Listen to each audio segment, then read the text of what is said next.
जय हिंद एवरीवन। तो finally 2021 NTSC stage 1 के रिजल्ट धीरे धीरे अब अनाउंस होने लगे हैं। बहुत सारे स्टेट्स ने अपने रिजल्ट अनाउंस कर दिए हैं। इसी चैनल पर मैंने कुछ दिनों पहले, एक दो दिन पहले कुछ रिजल्ट्स अनाउंस किए थे, मतलब बताया था। अनाउंस तो एनसीईआरटी कर रहा है और मैंने बताए थे, और बाकी उसके पहले हरियाणा और महाराष्ट्र का रिजल्ट भी मैंने आपको बताया था। तो आगे आने वाले दिनों में जो बचे हुए स्टेट्स हैं उनके भी रिजल्ट आ जाएंगे। अब बच्चों के मन में आ रहा है कि भैया स्टेज 2 की तैयारी कैसे करें।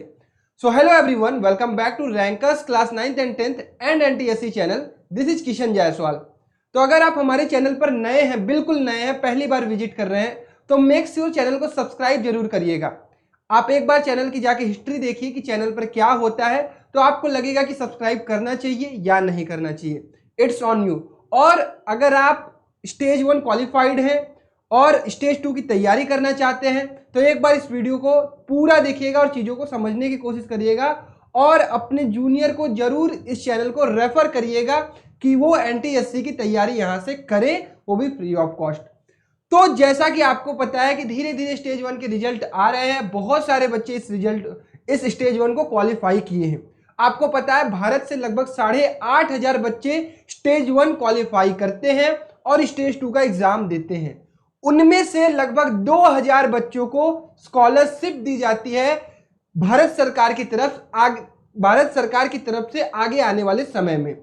तो अब स्टेज 2 की तैयारी कैसे करनी है, ये सारी बातें हम इस वीडियो में करेंगे। तो एक एक पॉइंट को ध्यान से सुनिएगा और अपने आगे आने वाले समय में इंप्लीमेंट करिएगा। तो बच्चों, जैसा कि आप लोगों को पता है कि आपका स्टेज 1 कब हुआ था? फरवरी में हुआ था। जो ड्यू टू कोरोना काफी लेट हुआ था, तो फरवरी में आपका ये पेपर हुआ था और अब जाके आपका रिजल्ट अनाउंस होना शुरू हो चुका है। स्टेज 1 कंप्लीट है, आपका रिजल्ट सबके आ रहे हैं। अब बच्चों को समझ में नहीं आ रहा है कि भैया स्टेज 2 का एग्जाम पहले ये बता दो होगा कब। तो मेरे प्यारे बच्चों, आपको पता होना चाहिए एक चीज कि जो 2020 का पेपर था स्टेज 2 का, वो कब हुआ था? वो आप ही लोगों के साथ ही हुआ था, लगभग कुछ दिनों का अंतराल इधर उधर में। फरवरी में हुआ था 2020 वाले बच्चों का। अब देखो, ड्यू टू कोरोना बहुत सारी चीजें अस्त व्यस्त हुई हैं, तो आपके एग्जाम में भी टाइम दिया जाएगा, बट मैं अभी कुछ नहीं कह सकता। मुझे कोई आइडिया नहीं है कि कितने महीने टाइम दिया जाएगा। ठीक है, तो मे भी आपके लिए 6 मंथ का टाइम दिया जाए, क्योंकि हर बार ये स्टेज 1 और स्टेज 2 के बीच में लगभग 6 महीने का टाइम दिया जाता था। तो मे भी इस बार भी दिया जाए। इससे कम भी दिया जा सकता है, इससे ज्यादा भी दिया जा सकता है, आई कांट से। बट मैं इतना कह सकता हूं कि आपको स्टेज 2 की तैयारी कैसे करनी है इस वीडियो में मैं डिटेल में बताऊंगा। तो मेरी बातों को ध्यान से सुनिएगा और समझिएगा। बच्चों, पहले मैं आपको पेपर का फॉर्मेट बता देता हूं। तो पेपर का फॉर्मेट बिल्कुल सेम रहने वाला है जैसे आपने स्टेज 1 में दिया था। जैसा क्या था, मैथ में आपको 100 क्वेश्चन मिले थे स्टेज 1 में, 120 मिनट आपको टाइम मिला था, मतलब 2 घंटे, और आपने उसको प्रॉपर तरीके से किया होगा। उसके बाद 2 घंटे का आपको ब्रेक मिला होगा, आपने कुछ खाया पिया होगा, अपने पेरेंट्स से मिले होंगे, रिलैक्स किया होगा, और उसके बाद फिर से आपका सेट का पेपर स्टार्ट हुआ होगा, वो भी 100 क्वेश्चन और 120 मिनट, मतलब 2 घंटे। अब इसके बाद कोई ब्रेक नहीं है, इसके बाद तो छुट्टी हो जाती है। ठीक है, अब ये पेपर का फॉर्मेट है। अब बच्चों के मन में आता है कि भैया निगेटिव मार्किंग होती है क्या? No negative marking. सबसे पहली बात, एकदम ध्यान से इस बात को सुन लीजिएगा, नो निगेटिव मार्किंग। डन। उसके अलावा आपका पेपर जो होता है वो नो निगेटिव मार्किंग। और एक और चीज मुझे बतानी थी कि पेपर का जो लैंग्वेज होता है वो होता है इंग्लिश। ठीक है, टोटल पेपर आपका इंग्लिश में होता है। ऐसा इसलिए होता है बेटा क्योंकि देखो, अलग अलग स्टेट में अलग अलग लैंग्वेज होती है। सपोज आपने कहा कि भैया इंग्लिश के साथ साथ हिंदी भी देना चाहिए, तो मराठी वाले कहेंगे भैया मराठी में भी देना चाहिए, पंजाबी वाले भाई हमारे कहेंगे कि पंजाबी में देना चाहिए, तमिल वाले भाई कहेंगे तमिल में देना चाहिए। इसलिए टोटली इंग्लिश में रखा जाता है कि कहीं से भी किसी भी राज्य के बच्चों से कोई शिकायत ना आए। कल के वीडियो में मैंने बताया था कि स्टेज 1 के कितने कितने बच्चों को स्टेट वाइज क्वालिफाई किया जाता है स्टेज 2 के लिए। तो उस वीडियो की लिंक मैं डिस्क्रिप्शन बॉक्स में डाल दूंगा। उस वीडियो को देख के इतना रियलाइज कर लीजिएगा कि कितने बच्चों को चांस दिया जाता है स्टेज 2 में देने के लिए। और अगर आप क्वालिफाई हुए हो तो मैं एक व्हाट्सएप ग्रुप का लिंक दिया हूं जिसमें क्वालिफाइड बच्चे ज्वाइन हो रहे हैं। मैं उनके साथ जूम मीटिंग करूंगा, आप सभी लोगों की बॉन्डिंग बनाऊंगा, थोड़ी बहुत जो मैं मदद कर सकता हूं इस स्टेज पर मैं मदद करूंगा, ताकि आप अपने स्टेज 2 की तैयारी करें। अब मैं यहां पर एक चीज पहले आप लोगों से कहना चाहता हूं कि देखो, अभी आप काफी 11th में घुस चुके होगे, क्योंकि 10th आप पास कर चुके हो, आपको पता है। तो आप या तो अपने जेई या फिर अपने नीट या फिर आप कोई भी कॉम्पिटेटिव एग्जाम जो आपकी इच्छा होगी उसकी तैयारी करना शुरू कर चुके होगे। तो आपके मन में आ रहा होगा कि स्टेज 2 का एग्जाम मैं दूं या उसके लिए मेहनत करूं या ना करूं।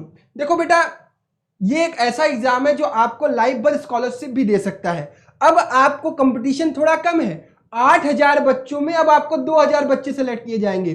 तो आप अगर थोड़ा सा मेहनत कर देते, क्योंकि बहुत सारे बच्चे मेहनत नहीं करने वाले हैं, तो उन 8000 में हो सकता है 2000 यही सोच के छोड़ दे कि पेपर पता नहीं कब होगा, मेरा जेई नीट गड़बड़ हो जाएगा, तो वो नहीं करने वाले हैं। तो कम से कम अगर आपको पता चल रहा है तो आप तैयारी करिए इसकी, ठीक है।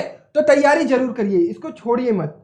अब मैं बात कर लेता हूं कि एक एक करके मैट की क्या स्ट्रेटजी होने वाली है, मैट का पेपर कैसा आने वाला है, सेट का क्या स्ट्रेटजी होने वाली है और सेट का पेपर कैसे आने वाला है। सबसे पहली बात, मैं सभी क्वालिफाइड बच्चों को बहुत बहुत बधाई देना चाहता हूं। वेरी वेरी कॉन्ग्रेचुलेशन बेटा, आपने बहुत अच्छे से मेहनत की। आप उस समय मेहनत कर रहे थे जब कोरोना वायरस था, जब कोविड की सिचुएशन थी, आपने उस समय मेहनत करके अपने माँ बाप का नाम रोशन किया है, स्टेज 1 क्वालिफाई किया है, यह भी बहुत बड़ी बात है। मेरे वो बच्चे जो इस साल में से तैयारी कर रहे हैं, बच्चों अगर आप स्टेज 1 भी क्वालिफाई करते हैं तो you are one of the best student, ठीक है। तो आप कभी भी निराश मत होइएगा स्टेज 1 क्वालिफाई करने के बाद स्टेज 2 ना क्वालिफाई कर पाए तो, बट आप मेहनत करिए। तो यार देखो, इससे पहले मैं आपको स्ट्रेटजी पहले बताने से पहले ये कहना चाहूंगा कि सभी बच्चे 2018, 2019 और 2020 कम से कम ये 3 साल के पेपर को जरूर एक बार देखेंगे कि क्या पेपर था, कैसा पेपर था, क्या लेवल था।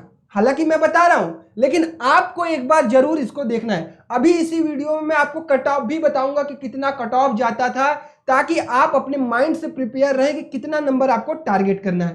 तो यार देखो, मैट में सिलेबस थोड़ा सा भी चेंज नहीं होने वाला है, सिलेबस नो चेंज, क्लियर, कोई भी सिलेबस चेंज नहीं होगा।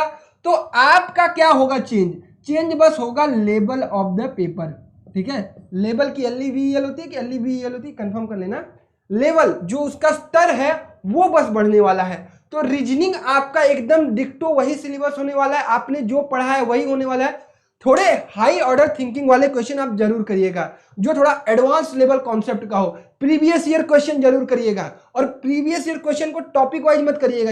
इस बार कैसे करिएगा पता है, थोड़ा दिन अपना प्रिपरेशन करने के बाद उस पेपर को उठाइएगा, 2 घंटे लगाइएगा, मतलब 100 नंबर का पेपर, 100 क्वेश्चन, उसको 2 घंटे लगाइएगा, ठीक है। तब आपको पता चलेगा कि आपको आउटपुट कैसे देना है, आपको सोचना है कैसे, ये सारी चीजें। तो लेवल थोड़ा सा एडवांस होने वाला है, तो उसके लिए प्रिपेयर रहिए। अगर देखो आपने स्टेज 1 में मेहनत की होगी तो आपको ज्यादा डिफिकल्टी नहीं होने वाली है। अगर आप स्टेज 1 तुक्के से क्वालिफाई हुए होगे तब तो स्टेज 2 में आप नहीं कर पाओगे, लेकिन ये तो मुझे कंफर्म है कि स्टेज 1 कोई तुक्के से क्वालिफाई नहीं कर सकता है। स्टेज 1 अगर बच्चा क्वालिफाई किया है तो मतलब वो मेहनत किया है। तो मैट के लिए बिल्कुल डरना नहीं है। 100 नंबर के पेपर में आप 80 प्लस यहां से अचीव कर सकते हैं। मुझे पता है कि आप स्टेज 1 में कम से कम 95 90 प्लस स्कोर किए होंगे, लेकिन थोड़ा सा लेवल टफ होता है, इसलिए इसमें अगर आप 80 प्लस या 75 प्लस भी स्कोर करते हो तो सेट में आपको थोड़ा सा रिलैक्सेशन मिल जाएगा। तो इतना टारगेट होना चाहिए कि मुझे 80 प्लस पहुंचना है। अब बात करते हैं भैया सेट में क्या करना है, सेट का लेवल कैसा होता है। देखो, होता यह है कि सेट में अब थोड़ा सा लेवल एडवांस हो जाता है, थोड़े थोड़े वो कॉन्सेप्ट किसके टच करने लगते हैं, क्लास 11th और क्लास 12th के। सेट टोटली 3 पार्ट का होता है। पहला आपका मैथमेटिक्स होता है, ये आपको पता है। दूसरा आपका क्या होता है, साइंस होता है। और तीसरा आपका क्या होता है, सोशल स्टडीज होता है। ये मैथ्स आपका 20 नंबर का होने वाला है। इतना याद रखिएगा, ये मैथ्स अगर 20 नंबर का होने वाला है, इसमें सिलेबस में कुछ भी चेंज नहीं होने वाला है। सिलेबस पूरा 9th और 10th का होने वाला है। No change in the syllabus, no topic change in the stage 2 paper. बस क्या होने वाला है, ये एडवांस होने वाला है बेटा। जैसे आपने क्वाड्रेटिक का जो एकदम normal direct formula based question लगाए हैं, अब ये हाई ऑर्डर थिंकिंग बेस्ड के क्वेश्चन आने वाले हैं। देखो स्टेज 1 और स्टेज 2 में मेजर डिफरेंस क्या है पता है? जैसे स्टेज 1 किसी भी एग्जाम का प्री होता है और स्टेज 2 क्या होता है? मेंस होता है। जैसे स्टेज 1 जेई मेंस होता है, ऐसे ही स्टेज 2 क्या होता है? जेई एडवांस होता है। जेई मेंस में क्या होता है? डायरेक्ट फॉर्मूला बेस्ड आपकी किताबों से क्वेश्चन पूछे जाते हैं, और जेई एडवांस में क्या होता है? एप्लीकेशन पार्ट पे ज्यादा क्वेश्चन पूछे जाते हैं। तो सेम काम स्टेज 2 भी करता है। यार देखो, अगर आपको कोई लाइफ भर स्कॉलरशिप देने वाला है, अगर आप लाइफ भर वो चीज उस चीज को प्राइड महसूस करना चाहते हो, तो आपको थोड़ा तो मेहनत ज्यादा करना पड़ेगा। तो मैथ्स में क्या चेंज होने वाला है? थोड़ा सा लेवल बढ़ने वाला है। अब भैया इसकी प्रैक्टिस कहां से करें? देखो आपने टाटा मैकग्रा हिल जरूर खरीदी होगी, तो टाटा मैकग्रा हिल मैथ्स के लिए काफी अच्छी है। देखो टाटा मैकग्रा हिल में ना काफी हाई लेवल के क्वेश्चन दिए हैं, तो मेक श्योर जो वो लेवल 2 वाले क्वेश्चन है ना, अब उसकी प्रैक्टिस जरूर करना। हालांकि देखो तुमने पढ़ाई की होगी तो तुम डायरेक्ट फॉर्मूला वाले तो आराम से कर जाओगे, अब थोड़ा सा जो हाई ऑर्डर वाले हैं उनकी प्रैक्टिस खुद से करना। क्लियर है? तो ये चीज मैथ्स के लिए तुम्हें फॉलो करना है, और मैथ्स में अगर थोड़ा सा मेहनत करोगे तो यहां से कम तुम 12 नंबर स्कोर कर सकते हो आराम से। ठीक है, 12 नंबर। देखो मैं सच्चाई बताऊंगा, मैं तुम्हें हवा में बातें नहीं करूंगा, मैं जो जेन्युइनिटी बता रहा हूं उसका ध्यान रखना। तो 12 से 13 नंबर अगर तुम यहां से भी निकाल लेते हो मैथमेटिक्स में तो बहुत अच्छी बात है। अब बात करते हैं साइंस की। साइंस में बेटा फिजिक्स होता है, केमिस्ट्री होता है, मैथमेटिक्स होता है। अब देखो ये साइंस करता क्या है, थोड़ा थोड़ा 11th और 12th को टच करना शुरू कर देता है। फिजिक्स में बेसिकली क्या होता है? मैक्सिमम अब न्यूमेरिकल पार्ट आने वाला है। ठीक है, मैक्सिमम क्या आने वाला है? न्यूमेरिकल पार्ट आने वाला है स्टेज 2 में। मैं स्टेज 1 में बच्चों को कहता हूं कि बेटा स्टेज 1 में बहुत हाई लेवल का न्यूमेरिकल नहीं आता है, लेकिन स्टेज 2 का आप पेपर उठा के देखेंगे बहुत तगड़े तगड़े न्यूमेरिकल आते हैं। तो उसकी प्रैक्टिस आप कहां से करने वाले हो? टाटा मैकग्रा हिल की किताब से। अगर अभी तक नहीं खरीदो बेटा तो अब खरीद लो, बुक की लिंक डिस्क्रिप्शन बॉक्स में मैंने दे रखी है। तो टाटा मैकग्रा हिल से आप न्यूमेरिकल की प्रैक्टिस करिए। एनसीईआरटी आप पढ़ चुके होंगे, उस लेवल का फिजिक्स अब नहीं आने वाला है। फिजिक्स में लेवल इंक्रीज होने वाला है। कुछ कुछ वो 11th को भी टच करेंगे, कुछ कुछ चैप्टर में जैसे मैग्नेटिज्म को वो 12th से टच करेंगे, इलेक्ट्रिसिटी को वो 12th से टच करेंगे, लाइट को वो ऑप्टिक्स 12th से टच करेंगे। थोड़ा थोड़ा वो आगे बढ़ेंगे क्योंकि स्टेज 2 है बेटा, सच्चाई यही है। 11th में ग्रेविटेशन को वो 11th से टच करेंगे, आपका मोशन, एनएलएम, फ्रिक्शन, इसको वो 11th से थोड़ा थोड़ा टच करेंगे। तो इसका ख्याल रखेंगे। अब आपको थोड़ा एडवांस लेवल के क्वेश्चन की प्रैक्टिस करनी है। कॉन्सेप्ट तो आपने पढ़ रखे हैं, कॉन्सेप्ट में बहुत चेंज नहीं होने वाला है, क्वेश्चंस को थोड़ा सा एडवांस की प्रैक्टिस करना है इस स्टेज में। केमिस्ट्री में आपको 9th 10th में स्टिक रहना है और अच्छे से अपनी एनसीईआरटी को पढ़ना है। थोड़ा सा एप्लीकेशन पार्ट पे ज्यादा ध्यान देना है, रटना कम है, समझना ज्यादा है। ध्यान देना, एनसीईआरटी तो आपको रीड करनी ही करनी है। साथ ही साथ अगर आप किसी चैप्टर को 11th से टच करा पाते हो, जैसे आप चैप्टर पहला मोल वाला अगर पढ़ते हो, यहाँ पे मोल कॉन्सेप्ट, तो उसको 11th से भी थोड़ा थोड़ा टच करा लेना, क्योंकि अब तो आप 11th में आ ही गए हो, आप प्रिपरेशन अपनी कर ही रहे होगे जेई या नीट या किसी एग्जाम की, तो वहां पे तो आप 11th पढ़ ही रहे होगे, तो आपके पास किताबें होंगी, वहां से थोड़ा थोड़ा टच कर लेना। अब बात ये मैथ नहीं है, ये बायो की बात करूं तो बायो जो होता है वो भी 9th 10th और हल्का हल्का 9th वाला 11th टच करता है और 10th वाला पार्ट 12th टच करता है। दरअसल होता क्या है, हम जब 11th में पहुंचते हैं तो हम यही 9th वाला पार्ट 11th में पढ़ते हैं, लेकिन थोड़ा सा एप्लीकेशन ज्यादा पढ़ते हैं, थोड़ा डीप में पढ़ते हैं। वही स्टेज 2 भी टच करता है। आपको 9th 10th की एनसीईआरटी तो प्रॉपर करनी ही करनी है। थोड़ा थोड़ा अगर चैप्टर से रिलेटेड, टॉपिक से रिलेटेड आप 11th से उठा लेना, 10th के रिलेटेड चैप्टर को आप 12th से उठा लेना बायोलॉजी में, अगर पॉसिबल हो। अगर नहीं हो पाए तो बहुत टेंशन मत लेना, 9th 10th का करके छोड़ देना। क्लियर है? तो अब भैया हम यहां से कितना स्कोर कर पा रहे होंगे? तो यार देखो, यहां से 13 नंबर आपका फिजिक्स होने वाला है, 13 नंबर केमिस्ट्री होने वाला है, 13 नंबर बायो, कोई एक 14 हो जाएगा, तब 40 हो जाता है मिलके। तो अगर आप सपोज करो यहां से 7-8 निकाल लिए, केमिस्ट्री से आप ज्यादा निकाल सकते हो, 10 निकाल सकते हो। ठीक है, बायोलॉजी अगर आप समझ लो जेई के फील्ड में जा चुके होंगे तो बायोलॉजी आपके लिए टफ होगा, तो मान लेते हैं 5-6, यहां से ईमानदारी से मानते हैं 10 7 17 5 22, मतलब 22 नंबर आप यहां से अगर निकाल लेते हो 40 में से, तो भी बहुत अच्छी बात है बेटा, तो भी बहुत अच्छी बात है, और this is a very good strategy. अब बात करते हैं सोशल स्टडीज की। अब सोशल स्टडीज इतना याद रखना कि आपको 9th 10th के एनसीईआरटी से अब भटकना नहीं है। बच्चों को लगता है कि भैया 11th के जो सोशल पढ़ते होंगे बच्चे, उनकी किताबें उठा लेना। एसएसटी में तुम्हें 9th 10th की एनसीईआरटी से हटना नहीं है, लेकिन एक बात याद रखना कि अब तुम्हें वो डायरेक्ट ये नहीं पूछने वाला है कि ये राजा देश में कब शासन किया था, ये पॉलिटिकल पार्टीज कब बनी थी, गंगा यमुना कहाँ मिलती है।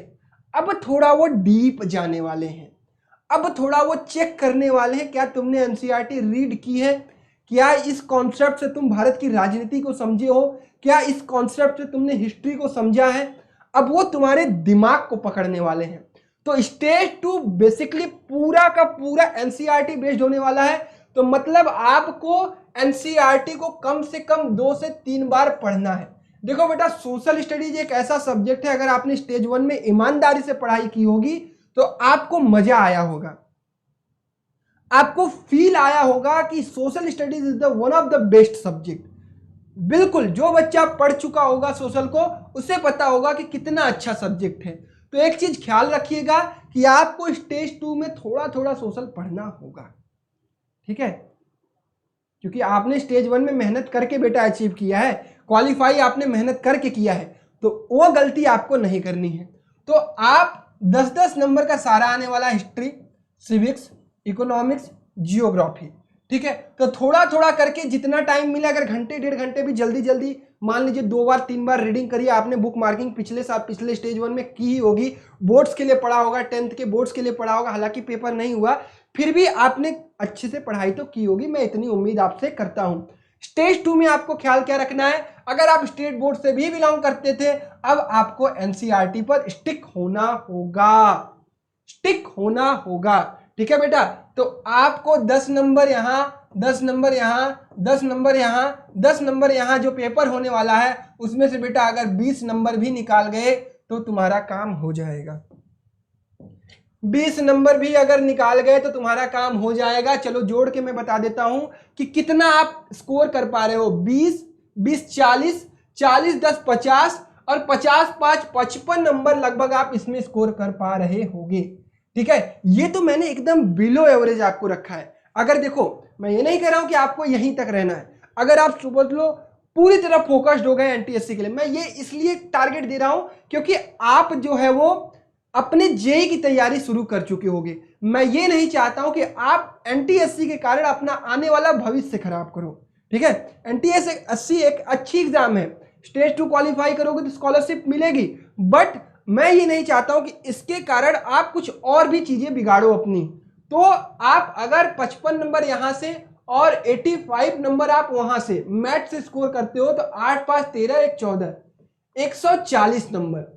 अब मैं आपको कट ऑफ भी बताने वाला हूं कि पिछले सालों में कट ऑफ क्या गया था, लेकिन अगर आप 200 में से 140 स्कोर कर जाते हो, ये है सेफ जोन, सॉरी ये सेफ जोन नहीं है, इतना तक तो आपको पहुंचना ही पहुंचना होगा चाहे जैसे, ठीक है। अभी कट ऑफ बताऊंगा तो वहां क्लियर होगा। तो आप यहां तक तो पहुंच सकते हो अगर मेरे इस स्ट्रेटजी से चलोगे तब, ठीक है। थोड़ा मेहनत करते हुए चलोगे तो 140 प्लस अगर पा जाते हो तो एक बार आपका चांस स्टेज 2 में बनेगा, ठीक है बेटा। तो इतनी चीजें क्लियर हुई होगी। आपको मैंने एक बात और बताई कि निगेटिव मार्किंग नहीं होती है, निगेटिव मार्किंग नहीं होती है, तो आप अपने एग्जाम में तुक्का भी लगा सकते हो। बस तुक्का लगाने का तरीका ध्यान रखना कि तुक्का लगाते वक्त ये ना हो कि सिर्फ तुक्का लगा रहे हो, सोच के पढ़ के समझ के नहीं आता, थोड़ा बहुत रिलेट करके आप तुक्का लगाने वाले हो। तो आगे आने वाले समय में ये स्ट्रेटजी आप फॉलो करने वाले हो। अब मैं आपको बताने वाला हूं कि पिछले सालों में कितना कट ऑफ गया। तो देखो बेटा, 2020 का अभी तक रिजल्ट आया नहीं है, ये फरवरी में हुआ था, अभी तक रिजल्ट नहीं आया है। मे भी जुलाई में एग्जाम के रिजल्ट्स आने वाले हैं, जैसे रिजल्ट आएगा तो वो कट ऑफ तो मैं आपको बताऊंगा ही बताऊंगा। लेकिन 2019 और 2018 का मैं कट ऑफ आपको बता दूं तो 2019 में जनरल का कट ऑफ गया था बेटा 134 नंबर। मतलब जो बच्चा 134 के ऊपर पा गया, 134 के ऊपर पा गया, उसको स्कॉलरशिप मिलनी थी, ठीक है। ओबीसी का कट ऑफ गया था 116, एससी का 105 और एसटी का 93। टोटल 2103 बच्चों को स्कॉलरशिप मिल रही है। ठीक है, तो 2100 बच्चों को NTSC स्कॉलर बनाया गया था। 2018 की बात करें तो जनरल का कट ऑफ 150 गया था, ओबीसी का 135 के आसपास गया था, एससी का 122 और एसटी का 113। ये दोनों साल में पेपर जो था वो 200 नंबर का था, मतलब सॉरी हाँ 200 नंबर का था। और इसके अलावा कट ऑफ जो था ये शायद मैं ठीक है। उसके बाद 2017 की अगर मैं बात करूं तो 2018 से पहले जो पेपर होता था वो सिर्फ और सिर्फ 150 नंबर का होता था, जिसमें 50 नंबर का मैथ आता था और 100 नंबर का सेट आता था, और 50 नंबर का इंग्लिश और 50 नंबर का हिंदी सिर्फ क्वालिफाई कराने के लिए लिया जाता था। हालांकि इसका कोई इसमें ऐड नहीं होता था, सिर्फ इसको आपको क्वालिफाई करना होता था। तो इतना याद रखेंगे कि अब जो है वो पेपर का फॉर्मेट चेंज हो गया था, लेकिन यहाँ पे कट ऑफ कितना गया था, जनरल का 85, ओबीसी का 60 के आसपास, एससी का 56 और एसटी का 52। तो क्लियरली मैं आपको एक चीज यही समझाना चाहता हूं कि पेपर थोड़ा टफ होने वाला है, बट कंपटीशन कम है। यहाँ 8000 बच्चों में आपको 2000 बच्चों को सिलेक्ट किया जाएगा, इस चीज का आप ध्यान रखेंगे। ठीक है, तो आई होप आपको चीजें समझ में आई होंगी। तो मेक श्योर आप व्हाट्सएप ग्रुप जरूर ज्वाइन करिएगा अगर आपने ज्वाइन किया है, अगर आपने क्वालिफाई किया है। व्हाट्सएप ग्रुप का लिंक आपको नीचे डिस्क्रिप्शन बॉक्स में मिल जाएगा। मैं क्या करने वाला हूं, आप सभी बच्चों के साथ एक जूम मीटिंग रखने वाला हूं, बीच बीच में आपको जूम मीटिंग से गाइडेंस भी दिया करूंगा, ताकि आप अपने जेई की भी प्रिपरेशन करें, साथ ही साथ नीट की प्रिपरेशन अगर कर रहे हैं तो नीट की करें, साथ ही साथ अगर स्टेज 2 में भी करना चाह रहे हैं तो वो भी करें। उम्मीद करता हूं ये वीडियो आपको बहुत पसंद आया होगा, चीजें आपको बहुत अच्छे से समझ में आई होंगी। तो अपने दोस्तों के साथ जरूर शेयर करिएगा, जो बच्चे स्टेज 2 के बारे में जानना चाहते हैं, समझना चाहते हैं, पेपर का लेवल जानना चाहते हैं। और आप सभी लोगों को बहुत बहुत बधाई, साथ ही साथ best of luck for your upcoming exam. Thank you so much. अगर वीडियो पसंद आया तो वीडियो को लाइक करिएगा, शेयर करिएगा, और चैनल पर नए हैं तो सब्सक्राइब जरूर करिएगा। Bye bye, take care, love you all.